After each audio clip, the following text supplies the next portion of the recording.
Here we go! Hello，大家好，我係小燕啦。見到我一身和服嘅裝扮咧，我哋嚟到呢個清水寺。我哋今日咧就係喺京都車站坐呢個206號巴士，長途跋涉，終於都換好晒衫，睇下清水寺。今日嘅天氣非常之好。今日嘅呢一套和服咧，就係喺呢一間 Moco 嘅和服店嗰度租借嘅。咁咧個價錢咧就完全唔記得咗啦，大約係幾多咧？4000yen 嘅位。跟住咧，你見到我呢度有啲跟住 lace 嘅咧，就係每人加多550，就係裡面有多件 lace 邊嘅內衣，包埋呢個鞋啦，同埋襪嘅，仲有呢個袋。喺店裏面咧就都多店員 serve 我哋啦。佢呢度我哋係香港人咧，咁所以就用中文店員去 serve 我哋嘅，咁所以都係幾好。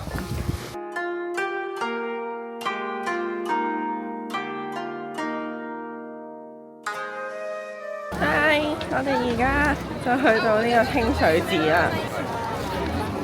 超級多人。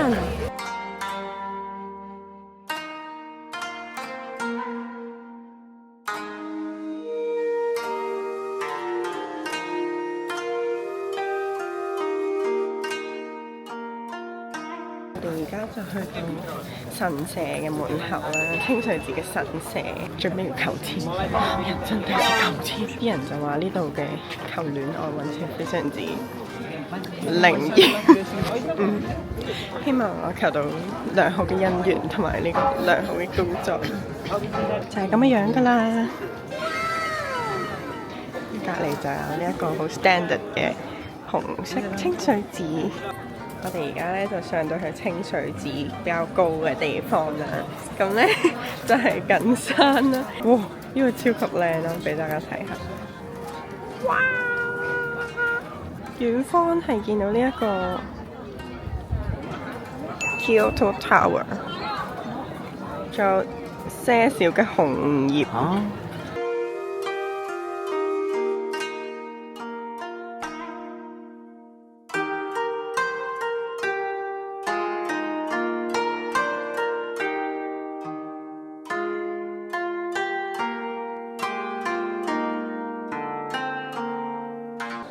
Hello， 我哋而家咧就去咗呢個商店街咯，勁多人同埋超級多店，俾大家睇下。噔噔，哇！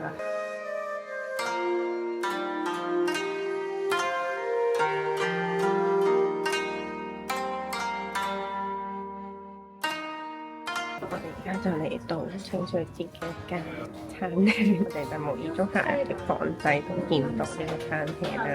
出邊咧就有靚嘅風景啦。等等 ，sorry， 頭先佢嚟嘅時候我唔記得咗影，係茶的飯嚟嘅。不過我覺得個調味唔係幾啱我口味啦，但係啲鰻魚好好食。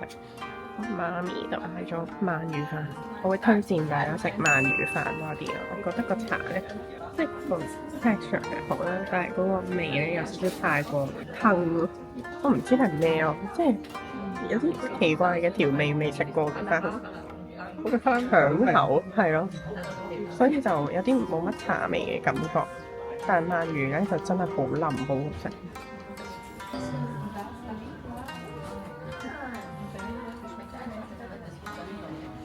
即係講咧，我哋頭先咧揾到一間水晶店啦，跟住我想講有驚喜，俾大家睇下。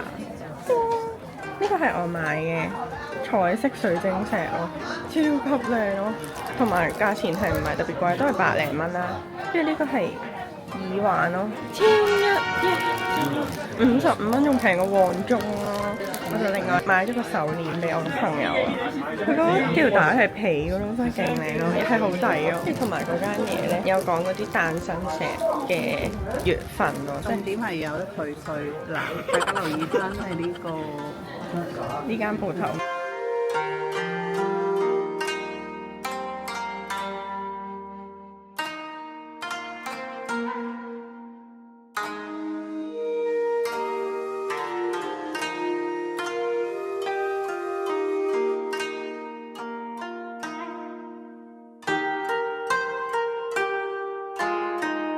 我哋依家係清水寺離開，準備去玩翻套和服。唔捨得。你覺得今次呢個和服體驗10分滿分，你會俾幾多呢6.78啦。哦，咁低，點解呢？因為其實我係想着 lace 嘅，但係佢嗰間鋪頭嘅 lace 就麻麻地，咁所以留翻少少分數。我哋下次揾間再好啲嘅。如果我俾鋪頭，我都可能真係得6分零，因為呢，我起初上網睇佢個網呢，好似好多人評分話好好啊，啲服裝好好啊，態度好好啦。咁我覺得 service 係 OK 嘅。咁但係呢間鋪就如果寬闊啲就會好似舒服啲，因為我哋 keep on 可能揀袋啊，都係淨係企到一個人嘅身位呢，就不斷要同其他人呢係咁轉嚟轉去啦，跟住鏡可能又係得一塊咁樣呢，就爭啲。衫呢，我覺得我哋呢個係最基本嗰個 set 呢，其實要有嘅款都有嘅，即係你想揾嘅顏色都會揾到啦。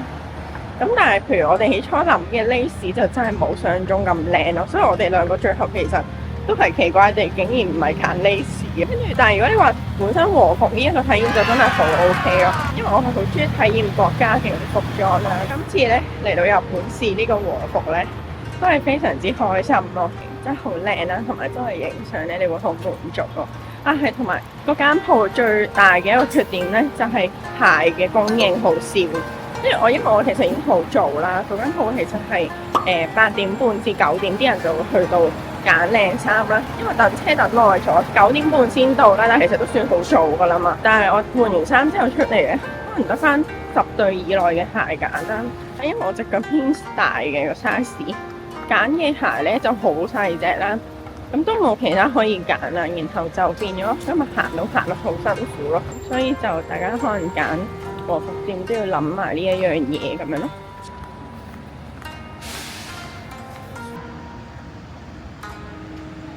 好靚啊！